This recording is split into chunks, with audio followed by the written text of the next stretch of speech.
el compromiso ineludible de la memoria, la verdad y la justicia es siempre nuestro columnista ya habitual en esto y a quien agradecemos que se venga siempre hasta acá, a Luis Lerpín. Muchas gracias, Luis, por estar acá con nosotros. ¿Cómo andás? ¿Andás bien?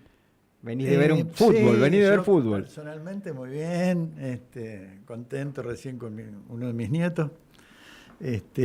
Socialmente muy preocupado y te diría con una perspectiva cada vez más oscura en todos los aspectos de la vida social, ¿no? O sea, vos mencionabas recién todas unas cuestiones con respecto al Poder Judicial, a la Corte. Fuiste muy gentil en decir que es Cómplice. complaciente. No, Sí, sí. cómplice sí, pero Sí, sí. además es activa Sí, en sí, algunas sí, tal cual. cosas. Sí. Y son esas cosas que en un poder tan cerrado y tan concentrado como el judicial, influyen desde los pequeños gestos hasta las medidas más gruesas, ¿no? Y fíjate que después de las elecciones hubo una serie de fallos por parte de la Corte. Enseguida, ¿no? Directamente, después de la Corte, ahí nomás, ya lunes está. y martes creo que fue, ¿no? ¿Viste? Pap, pap. Se ve que se pusieron a ordenar los papeles del Sí. escritorio Esto y dice, encontraron mirá. esas cosas, pero que daban señales, ¿no? Y una de las señales directas que pudimos percibir fue unos días después la sentencia en el juicio de Villa Constitución, se llamó el juicio del Villazo, en realidad es mucho más complejo, ¿no? Hay que explicar de qué se trató, donde llamativamente en el Tribunal Oral Federal de Rosario se dio la absolución total de 17 acusados, cosa que no había pasado en ninguno de los juicios que se dieron en la provincia. En varios hubo, sí, absoluciones parciales. ¿De qué se los acusa, Luis, para que el que no está en tema... Claro. Mirá, ¿De qué se acusa estos exonerados, digamos? El tema del Villazo fue una gran eclosión popular en Villa Constitución como epicentro, pero era el cordón industrial, ¿no? Que va desde San Lorenzo hasta Zárate y Campana, que en el año 75 fue ocupado militarmente por la represión que ya había empezado. O sea, a la muerte de Perón empiezan a avanzar los sectores de derecha, los órganos de represión y el poder económico concentrado. O sea, ¿qué dijeron en ese momento? Hicieron el operativo Serpiente Roja del Litoral. ¿Por qué? Bueno, porque toda esta zona industrial que yo digo va a la vera del río Paraná, entonces era una serpiente roja. ¿Por qué era roja? Porque los trabajadores estaban organizados. Eran miles de trabajadores organizados. Cordón industrial. El cordón puro. Industrial. Y que habían tenido ya varios conflictos masivos y finalmente habían logrado ganar la seccional de la UOM de Villa Constitución con estas representaciones, ¿no? El líder ahí era Alberto Piccinini, que después fue muy conocido tiempo después, y otro era, que nosotros lo tenemos más cerca, Victorio Paulón. Victorio. Pero era un movimiento de comisiones internas realmente representativas de asamblea que las tenían que hacer en la plaza porque no había lugar donde entraran todos. Entonces, en ese momento, año 75, donde ya el poder real empieza a preparar lo que viene, un primer ensayo, tal vez más fuerte. Lanzan esto que fue brutal, porque toman la ciudad con fuerzas policiales, con fuerzas, con la Guardia Rural Los Pumas, y con civiles y policías ocultos de las 3A. O sea, las 3A, la Alianza Anticomunista Argentina, fue en ese momento una pantalla para la represión ilegal. Creada y liderada por López Rega. Claro. Entonces, había un sector político, pero había un sector represivo fundamental que estaba ahí, que en todo ese periodo no hubo ninguna cosa que se haya investigado o juzgado sobre las 3A, y que después del 24 de marzo del 76 desapareció. ¿Por qué? Bueno, porque ya actuaban desembosadamente con el terrorismo de Estado. Bueno, la cuestión es que en esa toma de la ciudad y persecución a los militantes gremiales, delegados de las fábricas, delegados ¿no? de fábricas, Principalmente eran fábricas muy grandes. Asindar era enorme, mucho más grande que ahora, que tenía un presidente, que era José Alfredo Martínez de Oz. Mira, qué nombre célebre. José Alfredo Martínez de Oz, que poco tiempo después iba a ser la cabeza económica de la dictadura, o sea, el que diseña toda la política económica de la dictadura. Hay detenciones ilegales, hay torturas, hay participación directa de la empresa, y esa es la clave de ese juicio. La empresa Sindar, que era un poco el eje, es el eje de todo este movimiento, participa de dos maneras. Una, entregando todos los datos de aquellos obreros que querían que sean detenidos. Entregan directamente los legajos con todo el dato. Eso te iba a decir, hay una complicidad empresarial clara. Digamos, el domicilio, ¿no? La familia, pero además facilita un espacio interno que se llamaba el albergue de solteros. Terrible. Que eran dormitorios porque ahí trabajaban miles de obreros, algunos que iban de lejos, quedaban unos días para hacer más horas y demás. Bueno, ese espacio es utilizado para la detención y para la tortura. Una perversidad, digamos, tremenda, porque era un lugar de placer dentro de todo, de descanso, claro, y lo transforma en un centro de tortura. Exacto. Todo eso fue perfectamente documentado y luego testimoniado. O sea, este juicio duró 2 años. Ya ahí ya uno empieza a ver algunas cuestiones, ¿no? Porque llevó 2 años el juicio oral, pero llevó más de 10 años la preparación, o sea, la instrucción, más el tiempo en que lo elevan. Está elevado la instancia oral, sí, ahora espérate 3 años más. Bueno, hubo cientos de testimonios, y muchos de ellos dados por los hijos e hijas de las víctimas que por el paso del tiempo habían fallecido. Es decir, esto sucedió hace 50 años. No es de hace 3 o 4, fue hace 50 años. Todo eso estaba absolutamente claro. Resulta que en el último periodo del juicio, que arranca este año, después de la feria, se empieza a dilatar, van prorrogando las sesiones, las cosas, los alegatos. Hay un pedido insistente por parte de las querellas para que la sentencia se dé en Villa Constitución, porque era una reparación histórica para la ciudad. Claro. Es decir, fue una ciudad tremendamente castigada. Diezmada prácticamente. Calculá que en víctimas fatales, digamos, o sea, compañeros muertos y desaparecidos, son cerca de 70. Qué va. ¿Por qué? Porque parte fueron en ese momento y parte en la persecución posterior. Es decir, hubo muchos que de ahí zafaron, se fueron, siguieron trabajando en San Nicolás y después cuando viene el golpe del 76 los levantan en San Nicolás. Bueno, ahí hubo un primer síntoma de que esto podía ir para otro lado y se negaron permanentemente a eso cuando el dictado de una sentencia, donde en este caso todos los acusados estaban en su casa por videoconferencia, es solo la instalación de una sala, como si fuera esto, donde hay 3 jueces y un secretario, donde puede haber algo de público, leen 10 minutos y se terminó. Chao. O sea, era muy sencillo hacerlo. No tenían que desplazar gente, no tenían que llevar dispositivo de seguridad, nada. Qué sé yo. Bueno, se negaron a eso.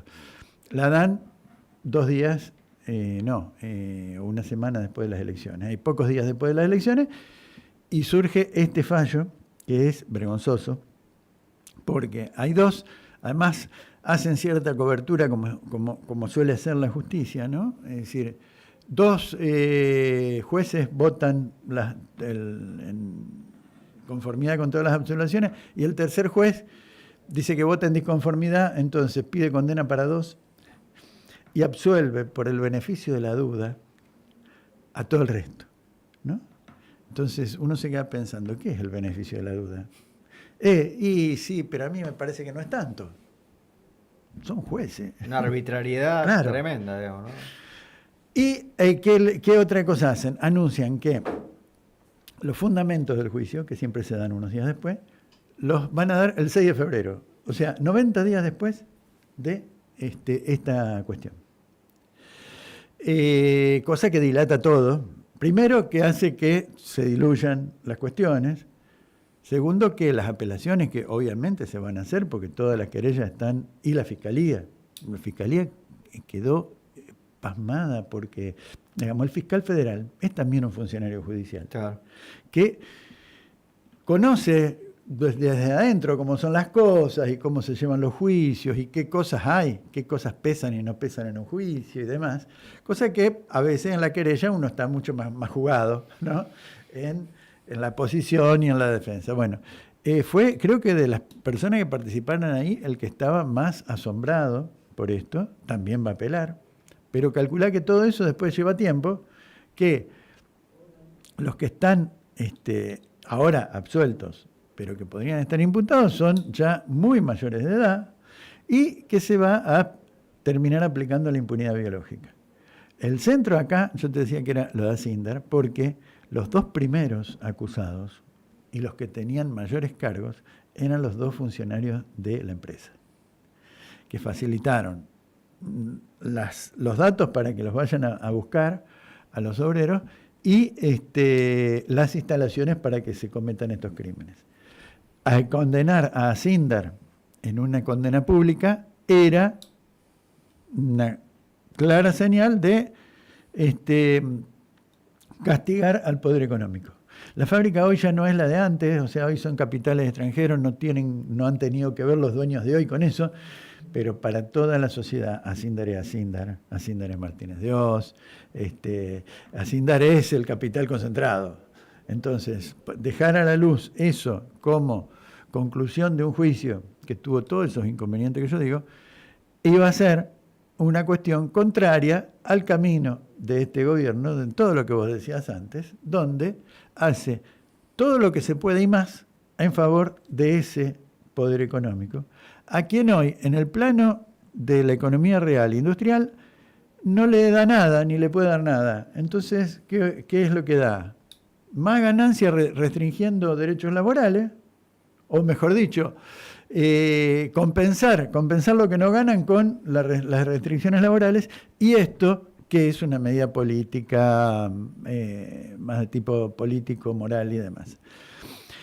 Y todas estas cosas no es un hecho aislado, ¿no? Por lo que yo decía antes de la Corte, que por ejemplo, hay un juicio muy grande que hubo en Buenos Aires, el de la empresa Ford, que era similar a este, o sea, la Ford ya durante el año 76 se produce lo mismo, o sea, persecución, captura, detención ilegal dentro de la fábrica, tortura.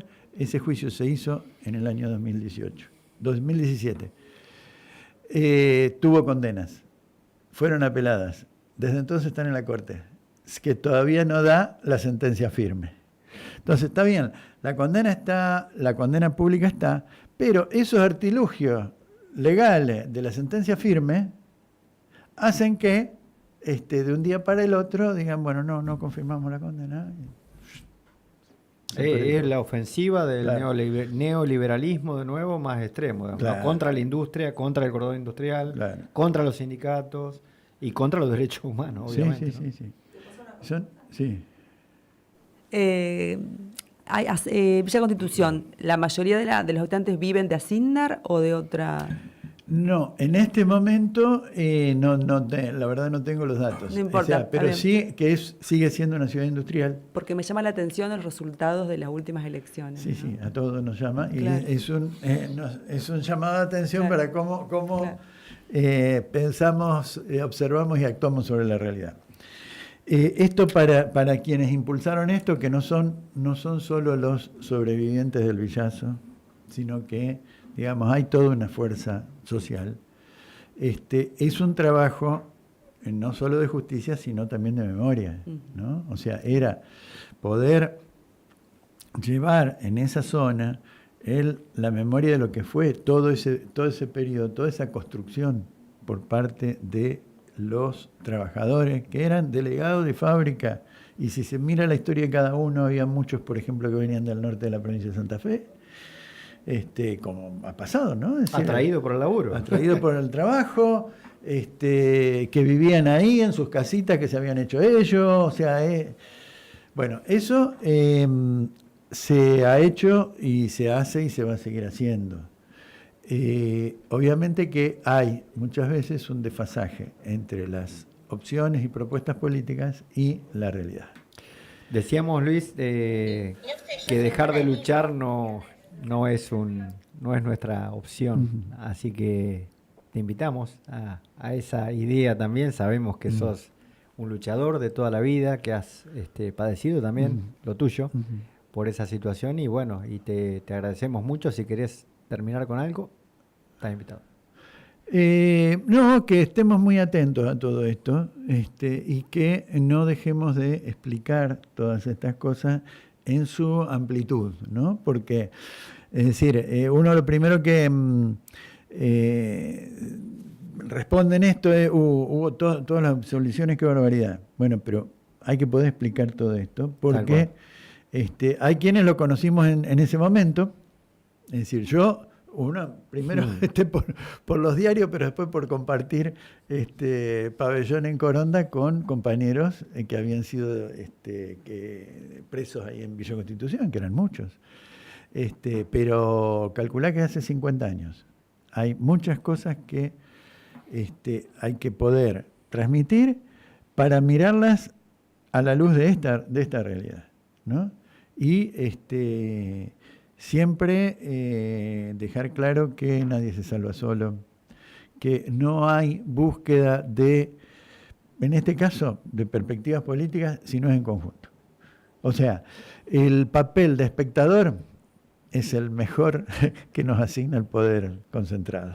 Quédate ahí, míralo por televisión y yo te voy a dar para elegir. O el teléfono. Claro. Bueno, gracias, Luis. Sí, muchas gracias.